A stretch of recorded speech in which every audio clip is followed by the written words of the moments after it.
reading is the foundation of being an academic. And why do we need to read several texts? The first one is reason is because being an academic is being part of a conversation. You know, even the way you have, like on TV, you have a discussion with 3 or 4 panelists and you know them. And you basically know where they stand on an issue. So you're supposed to imagine that you have these 3 or 4 people on a table, you're discussing an issue. Imagine what they would say. And then imagine that you're part of that conversation and you're contributing to the conversation. So for example, maybe you have, let's see, you have Wangari Maathai, E.S. Atieno Odhiambo, and Professor Okoth Okombo. So, okay, me, I know what they think. So I'm there and I'm discussing the Constitution with them. What would each one of them say? And how would I know? I know because of what they have written. So I use what they've written to imagine that this is what they would say. And then I would say, this is what I think. And that's how academic writing is. You are in a conversation. You're not there to be marked, to sound clever, I don't know, get your degree, I don't know what, all those other things. That's not the point. The point is you are in a conversation with other people. You're talking about a topic that others have talked about. You've heard what they've said, and you're contributing to the conversation. And in fact, a lot of students get thrown off balance when we ask them, but you, what do you think? Because they'll tell us, oh, so-and-so 2019, oh, so-and-so 2016. But we're asking, and you, what do you say? Those people have said what they've said, but what do you say? So that's how academic writing is. And that's why you need to read a lot, because you need to know what others are saying so that you contribute to the same conversation. That's basically what it is.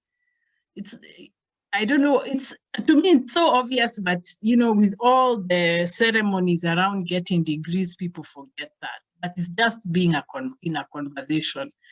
The second thing is that we must read a lot, because we must understand what people are saying and not misrepresent them. Remember that in a conversation, you have the opportunity, if you're together in person, you can say something like, this is what I'm hearing. Is that what you're saying? And then the person can clarify, or they can say yes, or they are saying, no, that's not what I meant. So when you're talking verbally, you're able to do that. But when you're writing and you're basing your work on what somebody else has written, you have to make more extra effort to represent what they are saying properly. So that's why we must read, and not only read, we must understand what people are saying. And when we don't understand, we must be honest to say, from what I get in this article, this is what the person is saying. So, but we need to read so that we understand what people are saying, and so that we don't misrepresent them. And then the third reason why we need to read is because we need to understand how people's ideas interact with one another. What will happen is that as you start doing your studies, you find that on the same topic, different people have different positions. And in your literature review, that's what people do in the literature review. They sort of say, on this is what the general consensus is, that A, B, C, D. So then you'll pick A says this and this, B agrees to a certain extent but clarifies, C is of the opposite view. They don't agree because they say A and B did not consider like that. That's what you do. And that's why you must read widely, so that you know what people are saying about the topic that you are interested in. So that's why we are teaching reading and writing, so that you know how to read widely and incorporate people's ideas, so that even you, when you start saying, this is what I think, it makes sense. It makes sense, and you're also contributing to a conversation. So I'm going to talk about reading, and I'm going to talk about four types of reading. I'm going to talk about skimming, I'm going to talk about scanning, And the third thing I'm going to talk about is comprehension, and the other one is analysis. And then hopefully when I finish, you can see how that is related to the readings that I gave you. Before I talk about the different types of reading, I just want to say that there are two principles of that should guide your reading. One is that, like I said, because you're reading a lot of material, you're not going to read everything in the same way. There are some things which you will just read from the title and decide, this one is not, I'm not interested. Others you will read subheadings and headings, and then you say, okay, this looks like good, so I'll keep it aside as part of my reading. And then there are others which you're going to read in depth. That's now the comprehension. So there are some which you skim and decide on the basis of what you've skimmed that that's what you want or don't want. There are others that you scan and you think, okay, some no, some I'll keep. And then there are others which you say, I'm going to read in depth. So that skill of discriminating between what you will read in depth and what you will read by skimming, that is your decision to make. Again, you have to have confidence in yourself as a scholar to make these decisions. You make the decisions whether you're going to read something in depth or if you're just going to let it pass. So what I'm talking about today is how do you make those decisions? The second principle is that how you read academic work depends on what you're looking for. So which means that you need to have a question that you're seeking to answer. And the question can be varied. It can be varied. So for example, maybe let me give an example of an article that I just submitted 2 or 3 weeks ago. I was writing about the Nobel Prize. I mentioned it 2 weeks ago. The laureates of the 2019 Economics Nobel Prize it was a very controversial sort of decision by the Nobel Committee because people had been disputing the methods that they use, which is called randomized clinical trials, which are used by medics when they are testing drugs before they are released to the market. So you get a target population, you give them the drug, see how they react, and use that information to decide whether you need to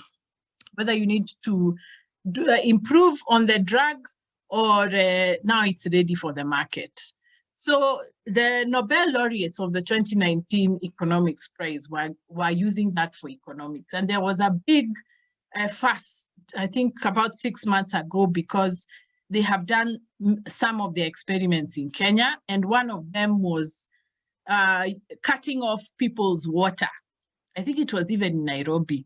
They cut off people's water to see if that would give them an incentive to pay their bills. And the people whose water was being cut had no idea that this experiment was being done on them. So it caused a stink, and there was some debate on social media about that. That's why I say social media is a good place to see sometimes what's happening in academic circles. So when I was asked to write an article, I was coming to that conversation from education, because these were the same people who did some experiments on education in 2010, and those were the experiments that were used to tinker around with the teachers' pay in Kenya. So I was coming from that angle. But because I'm in cultural studies, I'm not a research person, I wanted to look at what effect does having a Nobel for certain kinds of research, what does it mean? So that's the angle I came at it from. That meant that when I was writing my paper, I was looking for articles on two different topics. One was on the RCTs. What is wrong with the RCTs? Why do people criticize them? But the other type of articles I was looking for were on the Nobel Prize. What is the culture and the media hype? What is behind them? and what does the Nobel, what does the Nobel imply for knowledge? So you see, when I went to look for materials, I was looking on 2 different topics. And I already had my questions in mind, like what is the history of the economics Nobel? Who gives it? How do they decide? Are there any politics behind it? So I went looking for materials on that basis. By the time I finished, I read some really interesting stuff about that thing. But what I'm saying is that you can be writing the same thesis, the same article, but when you're going to look for materials, you're looking for two different materials. And so your questions determine what you're looking for. And you can have like 5, 6 questions for the same project, and that will determine the kind of resources you get. So your questions determine what you read. So you need to be very clear what you're looking for. And then also then to be clear that you will be eliminating what you read depending on what is relevant to you and what is interesting to you.